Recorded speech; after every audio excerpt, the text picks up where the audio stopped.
નમસ્કાર વહાલા વિદ્યાર્થી મિત્રો, સ્વાગત છે તમારું. આજે વાત કરીશું ધોરણ 6 માં મિત્રો પ્રથમ વાર્ષિક પરીક્ષા જે અંગ્રેજી વિષયની તારીખ 13-10-2025 રોજ લેવામાં આવનાર છે તેના પેપરનું આપણે આ વિડીયોમાં સચોટ, સાચું અને સંપૂર્ણ સોલ્યુશન કરીએ. તેના પહેલા ખાસ ચેનલમાં નવા છો તો ચેનલને પણ મિત્રો અવશ્ય સબસ્ક્રાઇબ કરી વિડીયોને લાઇક અને શેર કરવાનું ન ભૂલતા. વિદ્યાર્થી મિત્રો, ધોરણ 6 માં અંગ્રેજી વિષયની તારીખ 13-10-2025 રોજ જે પરીક્ષા લેવાશે 80 ગુણનું પેપર 3 કલાકની અંદર આપણી શાળામાં પેપર પૂર્ણ કરવાનું છે. ત્યારે પ્રશ્ન એક છે કે ફકરા પરથી પ્રશ્નોના જવાબ આપો. અહીંયા તમને ફકરો મિત્રો આપવામાં આવેલો છે. આ ફકરો છે એ સરસ મજાનો ફકરો, એની નીચે પ્રશ્ન આપેલા છે, એનો જવાબો આપણે ફકરામાંથી શોધીને લખીશું. જેમ કે પહેલો પ્રશ્ન છે, when did I woke up? તો જવાબ આવશે આઈ વોક અપ એટ 8:30. બરાબર? તો આવી રીતે જવાબો મિત્રો લખીશું. બીજો પ્રશ્ન મિત્રો છે, what was there in my neighbourhood? બરાબર? તો there was a marriage ceremony in my neighbourhood. ત્રીજો પ્રશ્ન છે, who stopped me at the next circle? તો જવાબ આવશે a policeman stopped me at the next circle. તેના પછી ચોથો પ્રશ્ન છે, did I have time to take a cup of tea? Yes યા નો? તો નો. અને મિત્રો પાંચમું છે સ્લો. સ્લો એટલે એનો ઓપોઝિટ ફાસ્ટ થશે. પ્રશ્ન 2 છે, WH પ્રશ્નો બનાવવાના છે, જેમાં મિત્રો તમારે હાઉ મેનીનો ઉપયોગ કરવાનો છે. પહેલામાં તો હાઉ મેનીનો ઉપયોગ કરીએ તો how many student are there in your class? પ્રશ્ન વાક્ય બન્યું. એના પછી બીજું છે, વેરનો ઉપયોગ કરવાનો છે. Mister Joshi was at school on Monday. તો અહીંયા આવશે કે where was mister Joshi on Monday. બરાબર? ત્રીજામાં હુનો ઉપયોગ કરવાનો છે, who is our class teacher. ચોથામાં વોટનો ઉપયોગ કરીશું, વોટ વોઝ ધેર આઉટસાઇડ. અને પાંચમામાં વાયનો ઉપયોગ કરીશું, why weren't the student at school. મિત્રો પ્રશ્ન 3 છે, આપેલા વાક્યનું યોગ્ય વિભાગમાં લખો. અહીંયા તમને અલગ અલગ મિત્રો આપેલા છે, જેમાં એક યસ્ટરડે અને ટુડે એટલે કે આવતીકાલે, ગઈકાલે અને આજે, એની અંદર મિત્રો આપણે વાક્યો લખીશું. બરાબર? જે આ વાક્ય છે યસ્ટરડેના છે અને આ વાક્ય મિત્રો ટુડેના છે. બરાબર? ખાસ મિત્રો જોઈ લેવા.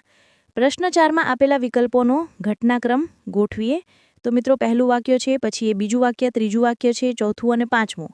તો આવી રીતે તમારે પણ આ ઘટનાક્રમ પ્રમાણે વાક્યો તૈયાર કરી લેવા. પ્રશ્ન 5 છે, નીચેના ટેબલના આધારે પ્રશ્નોના જવાબ આપવાના છે. મિત્રો અહીંયા Gorakhpur Okha express station arrival ઉપડવાનો અને ડિપાર્ટ બરાબર પહોંચવાનો સમય છે. અહીંયા તમે જોઈ શકો છો પ્રશ્નો આપેલા છે કે when did the train reach at Ahmedabad? તો અમદાવાદ તેના માટે 6 વાગે છે. બરાબર? 6 વાગે ઉપડશે. એટલે કે the train reach at Ahmedabad 6 o'clock. એના પછી બીજું છે, it was 11 o'clock. Where was the train? તો રાજકોટ. બરાબર? 11 o'clock. ત્રીજું, the platform clock showed 10 o'clock. Where was the train? બરાબર? તો અહીંયા આવશે કે at 10 o'clock 10 minutes the train was at Wankaner. બરાબર? વાંકાનેર પહોંચ્યું. એના પછી મિત્રો, the train was Dwarka. What time was 8? તો અહીંયા 3:27 Dwarka. Where did the train arrived at 6 o'clock 10 minutes? તો અહેમદાબાદ. તો આવી રીતે આપણે મિત્રો ટેબલ ઉપરથી પ્રશ્નોના જવાબ આપ્યા. હવે પ્રશ્ન 6, શબ્દને યોગ્ય ક્રમમાં ગોઠવી અર્થપૂર્ણ વાક્ય બનાવીએ છીએ.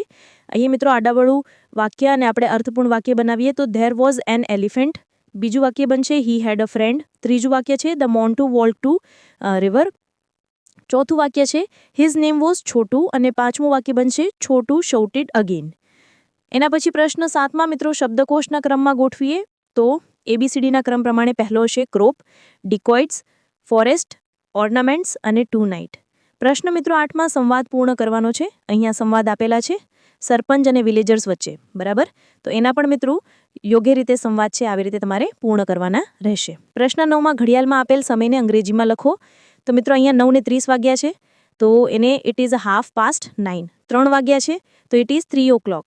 અહીંયા ત્રીજામાં મિત્રો 9:15 થયા છે તો ઇટ ઇઝ 9:15. અહીંયા 8 વાગ્યા છે તો ઇટ ઇઝ 8 o'clock. અને પાંચમી ઘડિયાળમાં 10:10 થઈ છે તો ઇટ ઇઝ 10:10. બરાબર? પ્રશ્ન 10માં ચિત્ર વર્ણન કરો કોઈ પણ એક. મિત્રો અહીંયા ચિત્રનું વર્ણન આ રીતે તમે કરી શકો છો, જે મુદ્દા આપેલા છે તેના આધારે. તો આવી રીતે આપણે ચિત્રનું વર્ણન પણ કરીશું. 2 ચિત્ર છે. બરાબર? એક ક્લાસરૂમનું છે, એ પણ મિત્રો આ રીતે આપણે ચિત્રનું વર્ણન કરીશું. શબ્દો મૂઠેલા છે. બરાબર? સરસ મજાનો મિત્રો અહીંયા તમારું જે પ્રશ્નપત્ર છે એ નીકળવાનું રહેશે આ રીતે. તમારી પરીક્ષા માટે તમને બેસ્ટ ઓફ લક. અમે આશા રાખીએ છીએ તમને આપણો આ વિડીયો ખૂબ જ ઉપયોગી નીવડશે. અને ખાસ વિડીયો ગમ્યો હોય તો મિત્રો લાઇક, શેર અને સબસ્ક્રાઇબ કરવાનું પણ ન ભૂલતા.